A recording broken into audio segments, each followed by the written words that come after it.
Hi. So in the last lesson we have discussed that we cannot delete an element from a tuple, okay? But if I want to delete the whole tuple, then I can do that. It does not create any kind of problem, okay? So what I'm going to write, I'll write del and the name of the tuple, okay? And then I'm trying to print that tuple, so it is not going to print this because this tuple is now no more existing, okay? So see, it is saying name T1 is not defined.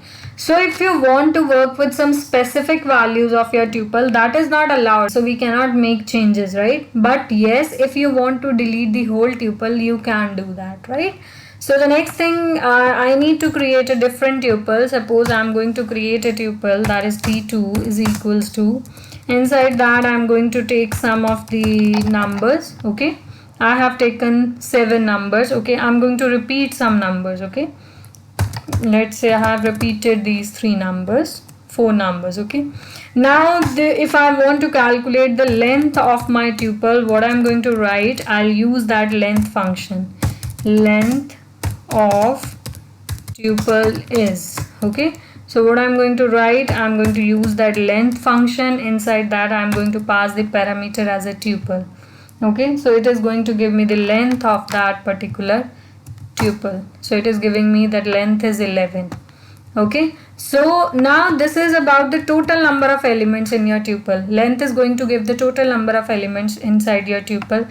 But if you want to see that, suppose if 5 is existing 2 times, I want to see the occurrence of 5. How many times 5 is existing? Let's say 5 is existing more than 2 times. Now I just want to see that how many times this 5 is existing. So for that we have a function which is known as count. Okay, what I'm going to write, print occurrence of, okay, occurrence of. So here I'm going to specify the variable. Suppose I want to check for 5. So I'm going to write occurrence of 5, okay? And then I'm going to write, I'm going to use a function which is known as count function. How that count function is going to work, suppose how I need to write that, I'll write T2, okay, dot count. Inside count the variable whose occurrence I want to calculate. Suppose I want to calculate the occurrence of 5 and I'm going to assign this value to a variable x, okay? Or I can simply write it within this line as well. Okay, this is the one way of doing the thing, or the other ways I can do like this as well. Instead of x, I'll write this thing, that is T2 dot count 5, okay? So these two statements are similar, there is no difference. We'll execute them one by one, okay?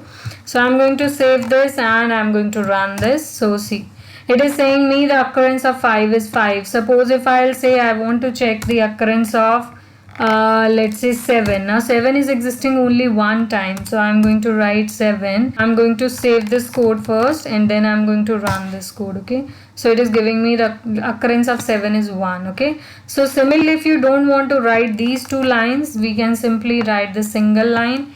It is going to give me the same output. I'm going to save this code and I'm going to run this code. It is giving me the occurrence of 5 is 5, okay? Now see, till this time we have learned so many things. So now it is your programming skills that how you are going to work with the different programs. Suppose here I am saying every time I need to make change here, occurrence of 5, then occurrence of 7. So instead of giving it a fixed value, what I can do, I can ask the value from the user. With the help of input function, I can display a message, enter the value whose occurrence you want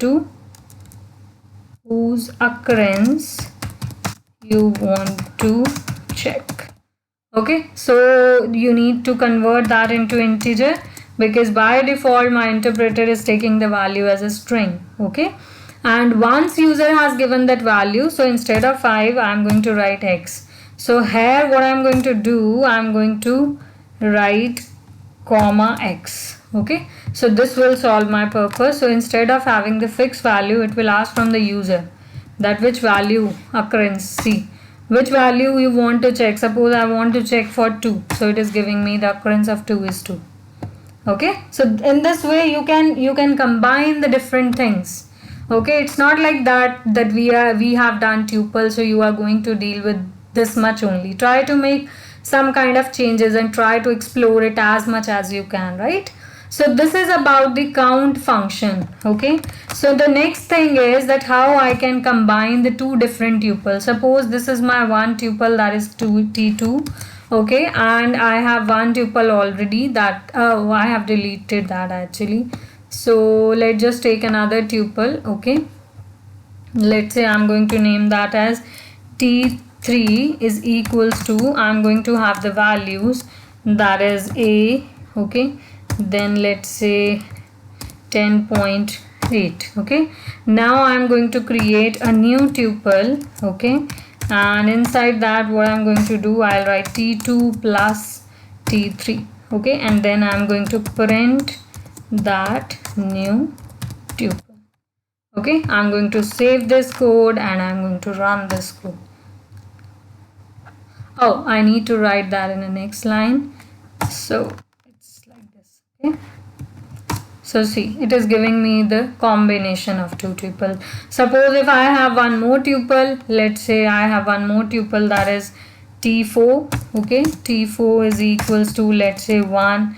I can have the values 10.9, 8.9. okay, so what I'm going to write, I'll write new tuple is equals to t2 plus t3. okay, and then I'm going to write new tuple is equals to new tuple plus t4.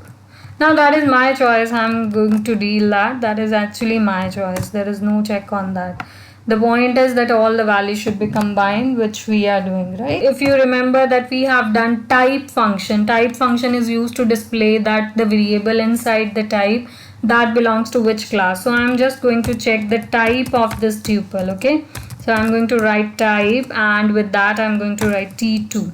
okay, so it is going to display me that this t2 is of which type. Okay, so now it is giving me that it is of type tuple. Okay, now I'm going to make some very interesting facts. Okay, I'm going to make some very interesting experiments here. Okay, suppose I have created a tuple that is known as new underscore tuple, and inside that I have given one single value, that is 1. There is only one single value. And now if I'm going to check the type of this tuple, type new underscore tuple, so what it is going to give me, it will give me integer. It will give me integer, but I have given it as a tuple. Why it is not giving me tuple? Okay, so if there is only one single element inside your tuple, it will not read that as a tuple. Okay, suppose if I'll change its data type, I'll make it as a string instead of an integer.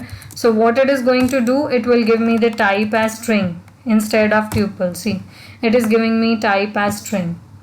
Okay, so what happened, that if you are giving one single value to your tuple, it is going to give the data type of that value. It is not treating that as a tuple. Okay, but if you want to treat this as a tuple, what you can do, you will write new tuple is equals to,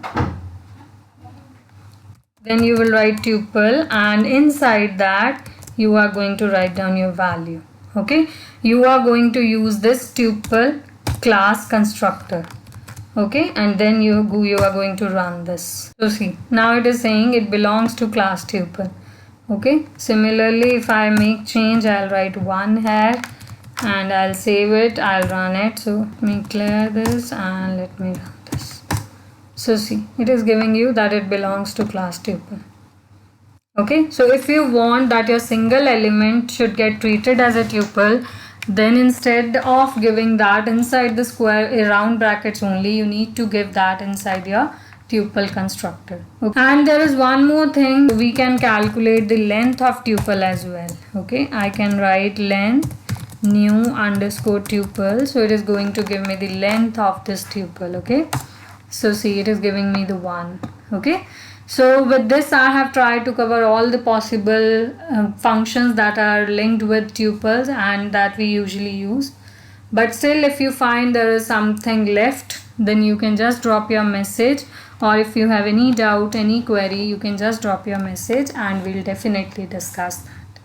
And so in the next lesson, we are going to discuss about sets. Okay, we are going to discuss about the sets, that is one another data type available in Python. Okay, so let's just meet in the next lesson. Till then, bye bye.